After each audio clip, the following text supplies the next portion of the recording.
Alpin, Vivaro-Alpin. L'Occitan, Vivaro-Alpin. Je connais, je l'ai appris, je l'ai passé au bac. Ouais.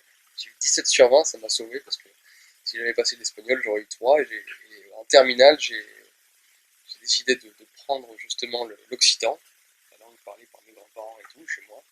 Je l'ai parlé avec ma grand-mère, j'allais la voir régulièrement et tout, et je l'ai passé au bac et ça m'a permis d'avoir une excellente note et ça m'a rapproché de mes racines. Aujourd'hui, la défense de la France et de sa culture, c'est bien sûr défendre également des cultures locales, c'est évident. C'est-à-dire, on est en face aujourd'hui du péril multiculturel et pas du multiculturel entre la Provence, et la Bretagne et l'Alsace, et voilà. On sait très bien quel est le risque aujourd'hui. Donc, je vous garantis que Marine est très attachée aux traditions locales. Il n'y a rien d'ailleurs de plus riche et de plus beau dans la France. C'est ça qui constitue la France.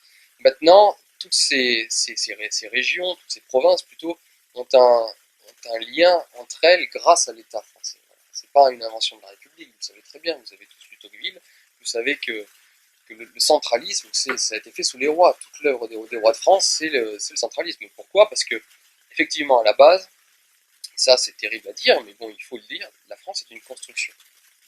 La France est une construction. Et à la base, il n'y a pas grand-chose qui rapproche, comme vous l'avez dit, un breton et un ardéchois, par exemple, qui sont de chez moi, enfin, disons, quelqu'un du Dauphiné. Euh, donc c'est une construction.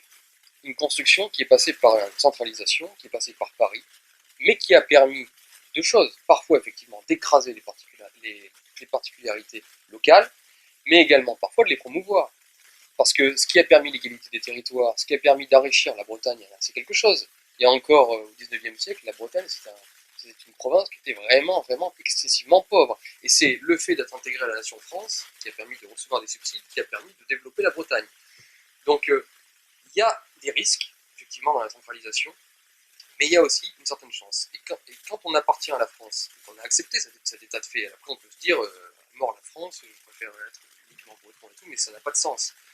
Donc, une fois qu'on a accepté l'idée que nous étions des Français, eh bien, on rentre dans cette communauté de destin et que l'on sait très bien dépendre d'une certaine centralisation qui nous permet une sorte d'égalité des territoires et une alliance des territoires pour une plus grande efficacité.